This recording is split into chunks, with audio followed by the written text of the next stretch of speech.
अच्छा जी, आज का टॉपिक बड़ा इंटरेस्टिंग और बड़ा इम्पोर्टेंट है। और पहले हम लोगों ने वैलिडिटी पे बात की थी और उसकी टाइप्स पढ़ी थी। आज हमने रिलायबिलिटी पे बात करनी है। तो रिलायबिलिटी जो वैलिडिटी मैंने बताया था ना कि वो चीज़ है कि जिस मकसद के लिए टेस्ट बनाया गया उसी मकसद को जो है ना वो फुलफिल कर रहा हो, तो वो वैलिडिटी है। तो रिलायबिलिटी जो है ना इसका मतलब ये है कि कोई चीज़ कितनी कंसिस्टेंट है। ठीक है। यानी जो है ना वो एक टूल है, तो उसका जो रिजल्ट है वो सेम ही रहना चाहिए। ठीक है। अगर वो सेम रिजल्ट, जैसे मैंने कल एग्जांपल दी थी कि आप जो है ना वो रेफ्रिजरेटर में बर्फ के लिए जो है ना वो पानी रखते हो, तो आफ्टर 3 to 4 आवर्स वो बर्फ बन जाती है। ठीक है। तो ये कंसिस्टेंट प्रोसीजर है। आप जब भी बाउल रखोगे पानी का, ठीक है, रेफ्रिजरेटर के अंदर, तो वो जो है ना बर्फ बन जाएगा। ठीक है। तो इट मीन्स कि ये रिलायबल है, यानी जो रिजल्ट है इस मशीनरी का वो रिलायबल है। तो हम सबसे पहले देखते हैं definition of reliability. Reliability is the degree to which an assessment tool produces stable and consistent results. यानी ये रिलायबिलिटी जो है ना वो इसमें ये देखा जाता है कि जो टूल है जिसके जरिए हम असेसमेंट कर रहे हैं, उसके रिजल्ट्स जो वो प्रोड्यूस कर रहा है वो कितने स्टेबल और कितने कंसिस्टेंट हैं, उनके अंदर कितनी स्टेबिलिटी है और कितनी कंसिस्टेंसी है। ठीक है। कंसिस्टेंसी यानी जब भी उससे कोई चीज मेजर की जाए तो सेम ही रिजल्ट्स आए। ठीक है। तो इसको कहेंगे। अब जो है ना सिमिलैरिटी भी इसका मतलब है कि जो रिजल्ट्स हैं वो सिमिलर होने चाहिए। इसकी एग्जांपल ये है कि हम अक्सर कहते हैं कि जो है ना आपका फर्ज करिए आपका फ्रेंड है, तो उसको आप कोई काम कहते हो तो वो आपका काम कभी तो कर देता है, कभी नहीं करता। ठीक है। यानी कॉन्टिन्यूसली वो आपका काम नहीं करता। अगर तो ऐसा हो कि हर दफा आप जब भी उसको काम कहें वो कर दे, तो इट मीन्स कि आपका वो फ्रेंड रिलायबल है। बट इन द केस कि आप जो है ना कभी उसको काम कहते हैं वो कर देता है और कभी वो इनकार कर देता है, तो इस सूरत हाल में उसको कहेंगे कि ये नॉन रिलायबल है। ठीक है। ये जो फ्रेंड है ये रिलायबल नहीं है। ठीक है। क्योंकि इसके अंदर कंसिस्टेंसी नहीं है, कभी तो वो काम कर देता है और कभी नहीं करता। फिर एक और एग्जांपल है हमारे पास मेजरमेंट टूल की। ठीक है। मेजरमेंट टूल या कोई भी ऐसी मशीन जिसके जरिए फर्ज करें हमारे पास जो है ना वो ऐसी मशीन है जिससे हमने वेट जो है ना वो मेजर करना है। ठीक है। अब क्या है कि फर्ज करें कि एक जो है ना मशीन वो आप जो है ना एक दफा खड़े होते हो तो आपका जो वेट है ना वो 60 kg शो होता है। ठीक है। तो आफ्टर 5 मिनट्स आप जो है ना वो दोबारा उस मशीन के ऊपर खड़े होते हो तो वो 70 kg शो करता है। तो इट मीन्स कि ये जो है ना वो रिलायबल नहीं है। क्यों? क्योंकि इसके जो रिजल्ट्स हैं वो सेम नहीं है। अगर तो सिर्फ थोड़ा सा डिफरेंस हो, जैसे फर्ज करिए एक दफा जो है ना वो आया, तो मीनवाइल आपने जो है ना वो दूसरी दफा वेट किया तो वो 1 आया, तो हम कह सकते हैं कि ये रिलायबल है क्योंकि एक माइनर सा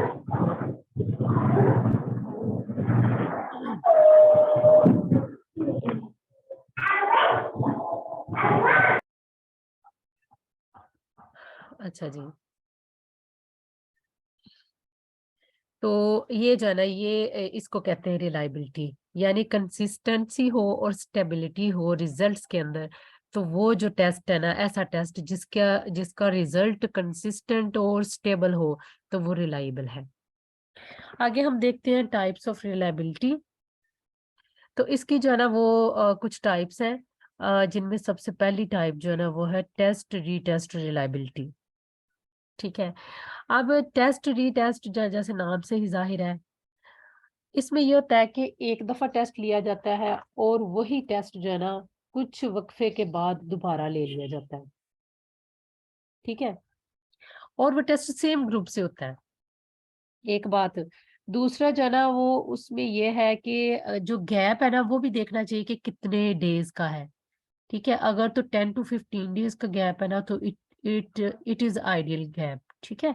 तो अगर बहुत ज्यादा ड्यूरेशन गुजर चुका, बहुत सालों बाद दोबारा टेस्ट लिया जाए, तो फिर उसकी रिलायबिलिटी जो है ना वो इफेक्ट होगी। ठीक है। तो अब टेस्ट री टेस्ट से मुराद ये है कि आपने एक टेस्ट एक टाइम पे लिया है और वही टेस्ट उसी ग्रुप से आपने दोबारा लिया है। ठीक है।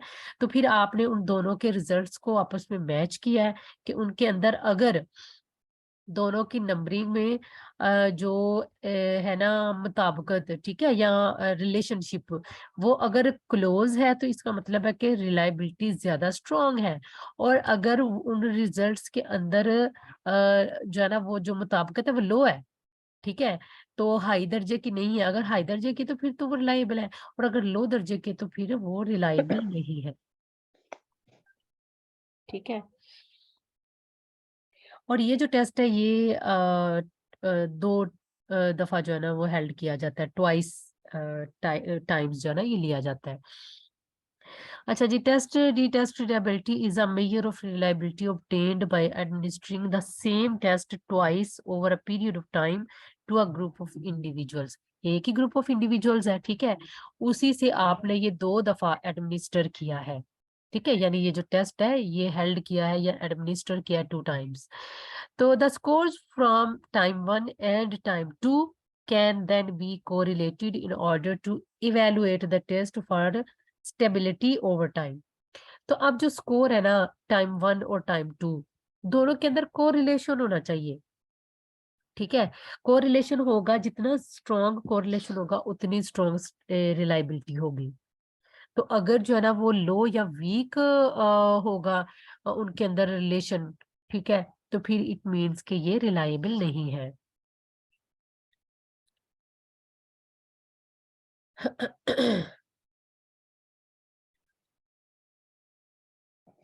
अच्छा, अब एग्जांपल जो है ना टेस्ट रीटेस्ट की, तो वो ये है, a test designed to assess student learning in psychology could be given to a group of students twice, with the second administration perhaps coming a week after the first। ठीक है, हो सकता है एक आपने जो है ना वो टेस्ट हेल्ड किया, एडमिनिस्टर किया है, तो दूसरा जो टेस्ट है उसमें एक वीक का वक्फा है। The obtained correlation coefficient would indicate the stability of the scores interval from few minutes to years। अच्छा, अब जो इंटरवल है ना वो अब कितना होना चाहिए, आपने एक टेस्ट लिया ना तो उसमें और जो दूसरा टेस्ट लिया उसमें फ्यू मिनट्स का इंटरवल हो। ठीक है, तो आपने जो है ना पहले एक टेस्ट एडमिनिस्टर किया और उसके जो है ना वो एक वीक बाद या फ्यू मिनट्स के बाद या फ्यू आवर्स के बाद, ठीक है, दूसरा जो टेस्ट है वो एडमिनिस्टर किया है। अब इनके अंदर अगर लार्ज कोरिलेशन होगा, कोएफिशिएंट होगा, तो इसका मतलब ये है कि ये जो स्टेबल रिलायबिलिटी है वो ज्यादा है, स्ट्रॉन्ग है। ठीक है। अच्छा, अब जो है ना क्या है कि इसमें जो है ना नंबरिंग है, ठीक है, 0 से लेके 1 तक होगा ना, यानी अगर 1 होगा तो वो ज्यादा स्ट्रॉन्ग है, रिलायबल है, और अगर 0 होगा तो इसका मतलब है कि रिलायबिलिटी नहीं है, रिलायबिलिटी भी 0 है। 0 होने की सूरत में जो रिलायबिलिटी है वो भी 0 ही है। ठीक है, और 1 जो है ना ये हाईएस्ट रिलायबिलिटी। इस तरह जो अगर 0.8 या 0.9 होगी ना रिलायबिलिटी, तो इसका मतलब है कि ये रिलायबिलिटी काबिल कबूल है, अच्छी है, एक्सीलेंट है। ठीक है, तो अगर जो है ना इसी तरह रिलायबिलिटी इफेक्ट होगी अगर ज्यादा गैप रखा जाए। ठीक है, वो यही मैंने पहले भी बात की है कि अगर एक टेस्ट हेल्ड किया उसके जो है ना ईयर्स बाद आपने दोबारा टेस्ट हेल्ड किया, तो हो सकता है कि मेच्योरिटी लेवल भी बढ़ जाती है, फिर जो है ना मेमोराइजेशन उसमें भी उतार चढ़ाव पैदा हो जाता है। हो सकता है कि एक टाइम पे मेमोरी ज्यादा स्ट्रॉन्ग थी, चीजें ज्यादा जो है ना मेमोरेबल थी, तो उन्होंने ज्यादा अच्छे तरीके से लर्न की थी चीजें, तो हो सकता है कि साल बाद वो चीजें जो है ना सबकॉन्शियस में अनकॉन्शियस में चली जाए। ठीक है, तो ये इफेक्ट होती है फिर जो रिलायबिलिटी है। तो इसलिए जो टेस्ट रीटेस्ट है उसके अंदर एक तो गैप जो है ना वो थोड़ा होना चाहिए, एक वीक का या 15, ज्यादा से ज्यादा 15 दिन का गैप। ठीक है, तो ये गैप जो है ना फ्यू मिनट्स का भी हो सकता है, फ्यू आवर्स का भी हो सकता है, फ्यू डेज का भी हो सकता है, और जो है ना वो फ्यू वीक्स का भी हो सकता है। ठीक है, इससे ज्यादा नहीं होना चाहिए। अगर ईयर्स पर मुश्तमिल होगा तो फिर रिलायबिलिटी है वो इफेक्ट होगी। ठीक है, तो ये टेस्ट रीटेस्ट है। यानी इन शॉर्ट के हम कह सकते कि टेस्ट रीटेस्ट जो है ना, ये एक ऐसा टूल है या ये एक ऐसा तरीकाकार है जिसके जरिए से हम ये असेस करते हैं, ये चेक करते हैं कि कोई टेस्ट कितना रिलायबल है। पहले एक दफा हमने टेस्ट हेल्ड किया, एडमिनिस्टर किया, फिर हमने उसी ग्रुप से उन्हीं मेंबर्स से हमने दोबारा जो है ना वो उसी टाइप का टेस्ट जो है ना वो हेल्ड किया, ठीक है, और जो हमारे रिजल्ट्स हैं वो सेम आए हैं। तो सिमिलैरिटी का मतलब है जितनी सिमिलैरिटी क्लोज होगी उतनी रिलायबिलिटी ज्यादा होगी।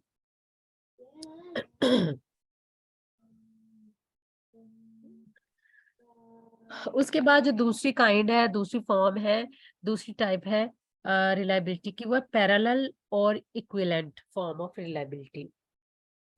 अब पैरेलल फॉर्म जो है ना उसमें क्या होता है रिलायबिलिटी में, कि parallel form reliability measures the correlation between two equivalent versions of a test.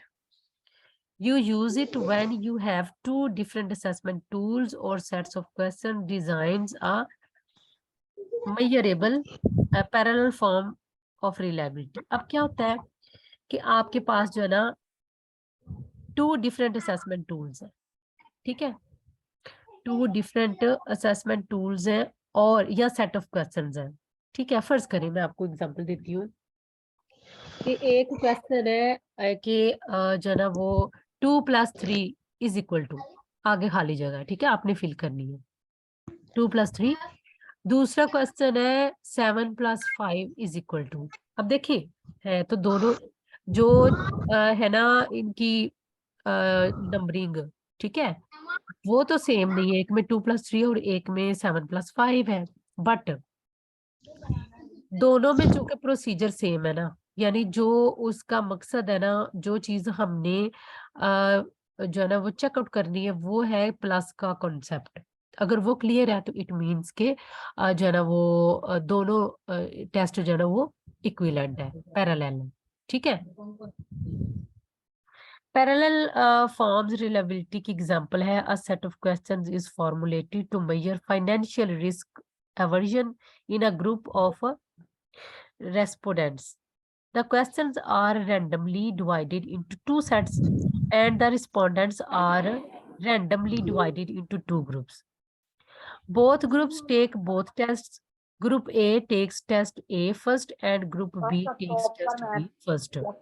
The result of the two tests are compared and the results are almost identical, indicating high parallel form reliability, same number of questions, same difficulty level. Okay? अब इसमें क्या है कि हमने जो ना दो test बनाए, ठीक है, और दो ही ग्रुप्स बना लिए। जो मेंबर्स है ना, ये कैंडिडेट्स हैं, उनके दो ग्रुप्स बना लिए। एक टेस्ट का नाम हमने टेस्ट 1 रखा और दूसरे का नाम हमने टेस्ट ए रखा और टेस्ट बी रखा। अब हमने एक ग्रुप को दिया टेस्ट ए और दूसरे ग्रुप को दिया टेस्ट बी, ठीक है। दोनों को जब हमने दोनों के रिजल्ट्स को चेक किया तो उसके अंदर स्टेबिलिटी थी, ठीक है, स्टेबिलिटी थी, तो इसका मतलब है कि ये टेस्ट रिलायबल है, ठीक है। कि उन दोनों के साथ ये जरूरी है कि ये जो दोनों ग्रुप्स को दिए जा रहे हैं टेस्ट ए और टेस्ट बी, ठीक है, तो ये ना हो कि टेस्ट ए बहुत ज्यादा इजी हो, टेस्ट बी बहुत ज्यादा टफ हो, ठीक है। तो इसलिए टेस्ट बनाते हुए, आइटम बनाते हुए, आइटम कंप्लीशन करते हुए ये नजर रखना चाहिए।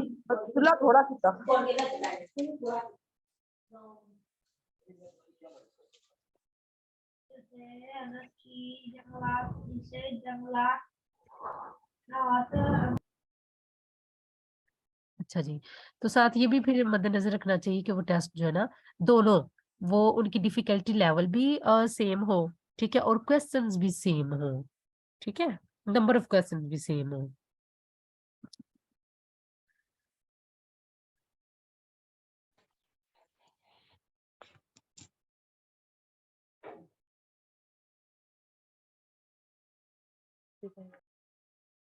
उसके बाद जो है ना वो स्प्लिट हाफ मेथड है, ठीक है, स्प्लिट हाफ मेथड।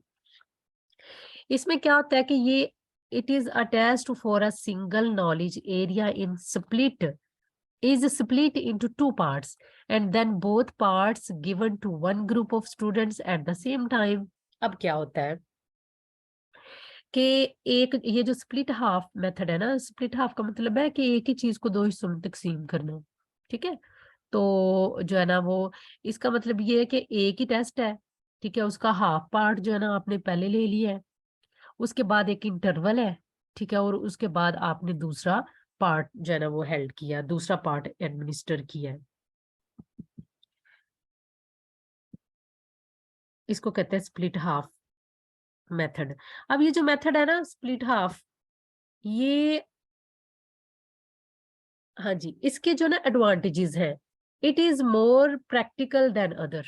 ठीक है, ये जो पहले हमने दोनों की बात की थी ना, उनसे ज्यादा ये जो स्प्लिट हाफ रिलायबिलिटी है, ये स्प्लिट हाफ मेथड है, ये ज्यादा अप्रोप्रिएट है, ज्यादा रिलायबल है।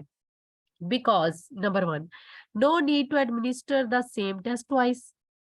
ठीक है, टेस्ट में हमने देखा था ना कि हमें एक ही टेस्ट दो दफा हेल्ड करना पड़ता है। ठीक है, तो इसमें ये जो स्प्लिट हाफ मेथड है, इसमें एक ही टेस्ट को हम दो हिस्सों में तकसीम करके एडमिनिस्टर करते हैं, इसलिए जो है ना ये ज्यादा फिजिबल है और ज्यादा इजी है। ठीक है, number two, not necessary to develop two parallel forms of the same test.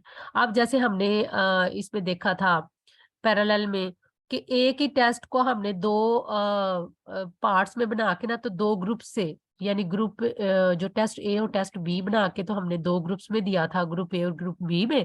ठीक है, और फिर हमने उन दोनों के रिजल्ट्स को देखा था आपस में मैच करके। अगर तो सिमिलैरिटी ज्यादा थी तो इट मीन्स कि वो रिलायबल थे। लेकिन स्प्लिट हाफ मेथड में हमें ये चीज नहीं करनी पड़ती। ठीक है, हमें जो है ना वो ये नेसेसिटी नहीं होता कि हम डेवलप करें two parallel forms of the same test. तीसरे नंबर पे ये है कि single administration will be enough. अब जो है ना ये स्प्लिट हाफ मेथड जो है ना, इसमें क्या होता है कि एक ही दफा जो है ना एडमिनिस्टर कर लिया जाता है। ठीक है, सिर्फ एक शॉर्ट सा इंटरवल होता है, तो उसके अंदर जो है ना, अब ये इसका स्प्लिट हाफ जो मेथड है ना, इसमें देखते हैं कि किस तरह जो है ना हम इसको हेल्ड कर सकते हैं। स्प्लिट हाफ मेथड में हम क्वेश्चंस को कैसे बना सकते हैं। ठीक है, उसका तरीका ये है कि ये देखिए हमारे पास है क्वेश्चन नंबर 1 2 3 4 5 6 7 एंड 8। ठीक है, इस तरह हमारे पास ना क्वेश्चन 100 तक है। ठीक है ना, यानी 1 से लेकर ना 100 तक है हमारे पास क्वेश्चन। अब हमने ना इनको दो हिस्सों में तकसीम करना है। एक हिस्सा जो है ना वो हमने पहले हेल्ड कर लेना है, पहले एडमिनिस्टर करना है, और कुछ टाइम के बाद, शॉर्ट इंटरवल के बाद, हमने दूसरा हिस्सा, यानी हमने एक, ये देखो ऊपर एक है ना, ठीक है, टेस्ट, यानी 1 से लेकर 100 तक, फिर हमने उसको दो ऐसे तीर के निशान लगा के दो हिस्सों में डिवाइड कर दिया एक ही टेस्ट को। ठीक है, तो अब हमने एडमिनिस्टर करना है। तो अब जब हमने इसको टू पार्ट्स में डिवाइड किया ना, तो ये जो डिवीजन है ना, इसका कोई तो उसूल होना चाहिए ना। तो फिर हम इसको क्या करते हैं, इवन ऑड के हिसाब से ना इसकी डिवीजन कर लेते हैं। जो इवन नंबर्स है ना उनको एक टाइम पे हेल्ड कर लेंगे, जो ऑड नंबर्स हैं उनको एक टाइम पे हेल्ड कर लेंगे। ठीक है, हाफ वन जो है ना उसको हम देखते हैं क्वेश्चन नंबर 1 3 5 7 9, ठीक है, 11 13, इस तरह करके ना, जो है ऑड नंबर्स, ठीक है, उनको अलहदा कर लेंगे। आगे जो हाफ टू है ना उसमें हम क्या करेंगे कि जो इवन नंबर्स है ना उनको हम सेपरेट कर लेंगे। ठीक है, यानी वो क्वेश्चन जो इवन नंबर पे बेस्ड है उनको हम अलहदा से बना लेंगे। ठीक है ना, तो ये हम इस तरह जो है इसको स्प्लिट हाफ कर सकते हैं, यानी एक ही टेस्ट, देखिए टेस्ट एक ही है 1 से लेके 100 मार्क्स का, सॉरी 100 क्वेश्चंस का, 1 क्वेश्चन नंबर से लेके 100 क्वेश्चन का। तो उसमें हम इवन और ऑड के लिहाज से दो हिस्सों में इसको डिवाइड करेंगे।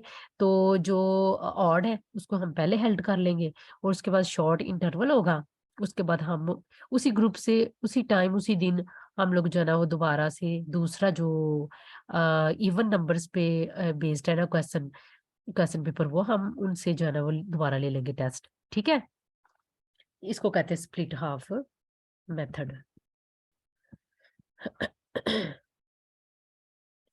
उसके बाद है कि ये जो स्प्लिट हाफ रिलायबिलिटी है ना, इसको कब हम यूज कर सकते हैं।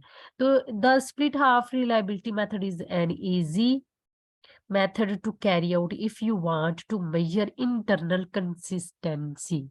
अगर आपने internal consistency को जज करना है तो इस सूरत में आप स्प्लिट हाफ रिलायबिलिटी वाला जो मेथड है वो यूज करेंगे, but it should only be used if the following two conditions are present. अगर दो जो है ना वो कंडीशंस प्रेजेंट होंगी तो फिर हम जो है ना इसको कर सकेंगे।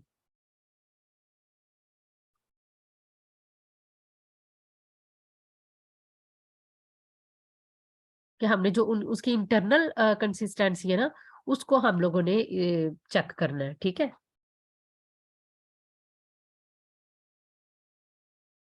अच्छा जी, आगे अब जो है ना वो नेक्स्ट लेक्चर में हम बात करेंगे, क्योंकि ये काफी समझने वाली बात है कि इसमें जो है ना एक है कुडर रिचर्डसन मेथड, जैसे स्प्लिट हाफ मेथड हमने पढ़ा है ना, इसी तरह ही आगे नेक्स्ट जो है ना हमारा है कुडर रिचर्डसन मेथड, ठीक है। ये मेथड है कि जब हमने कोई टेस्ट बनाया ना तो हमने उसके आइटम्स डेवलप किए, तो फिर ना हम उन आइटम्स के ना जो मार्क्स हैं, ठीक है, मार्क्स हैं, फर्ज करें जैसे मैं आपको दिखाती हूँ ये, ठीक है, ये देखिए ये है स्टूडेंट 1, ठीक है। अब क्वेश्चन नंबर 1 में ना उसका जो उसके मार्क्स है ना वो है 0, ठीक है। दूसरे क्वेश्चन में उसका 1 नंबर है, तीसरे में 1 है, चौथे में फिर 0 है, पांचवे में 1 है, छठे में 1 है, सातवें में 1 है, ठीक है। अब ये टोटल कितने हो गए, 1 2 3 4 5, ठीक है। तो टोटल करेक्ट कितने हैं, 5, ठीक है। अच्छा उसके बाद देखें दूसरे नंबर पे जो स्टूडेंट 2 है ना उसके क्वेश्चन नंबर 1 में 1 है, ठीक है। क्वेश्चन नंबर 2 में भी 1 है, 3 में भी 1 है, 4 में भी 1 है, 5 में 0 है, 6 में भी 0 और 7 में भी 0 है। तो हम देखते हैं कि कितने इसके बनते हैं टोटल करेक्ट, 1 2 3 और 4। तो ये हमने टोटल करेक्ट 4, ठीक है। ये आप जो मार्किंग करते हैं ना मैट्रिक की या मैट्रिक की बल्कि, उनको पता है कि ये जो है ना क्या चीज है, ठीक है। तो बाकी हम ना इसको कल मजीद डिटेल से पढ़ेंगे, तो फिर जो है ना कुछ इसके जो है ना फार्मूलाज भी हैं उनको भी हल करेंगे, और मैं इस पे असाइनमेंट भी आपको दूंगी कि आप जो है ना आपने चेक करके बताना है, ठीक है। यानी कोई भी फार्मूला है उसको आपने अप्लाई करके नंबरिंग रेशो निकाल के ना तो मुझे दिखानी है, ठीक है। तो ये जो है ना आज का हमारा लेक्चर था, शॉर्ट सा, इंटरेस्टिंग भी था, और इसके अंदर से क्वेश्चन जरूर आते हैं। एक ये जो मैंने पढ़ाया ना आपको कि ये जो है टेस्ट री टेस्ट मेथड, ठीक है, इस ये जरूर आता होता है कि इसमें जो है ना वो आ, सबसे ज्यादा रिलायबल कौन सा है, ठीक है। तो ये टेस्ट री टेस्ट मेथड है। कोई क्वेश्चन पूछना है तो पूछ ले।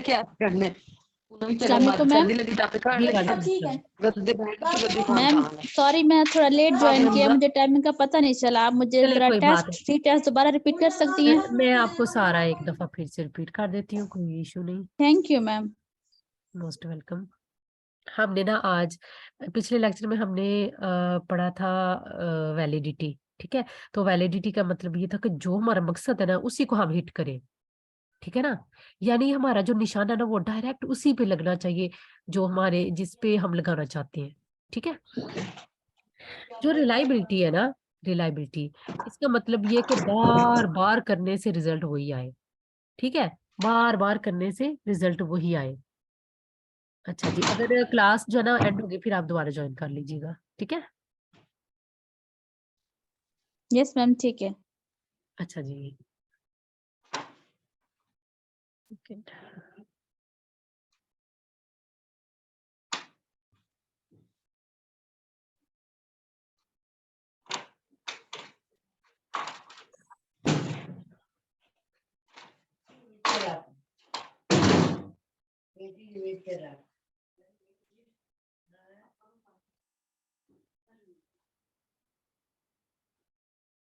अब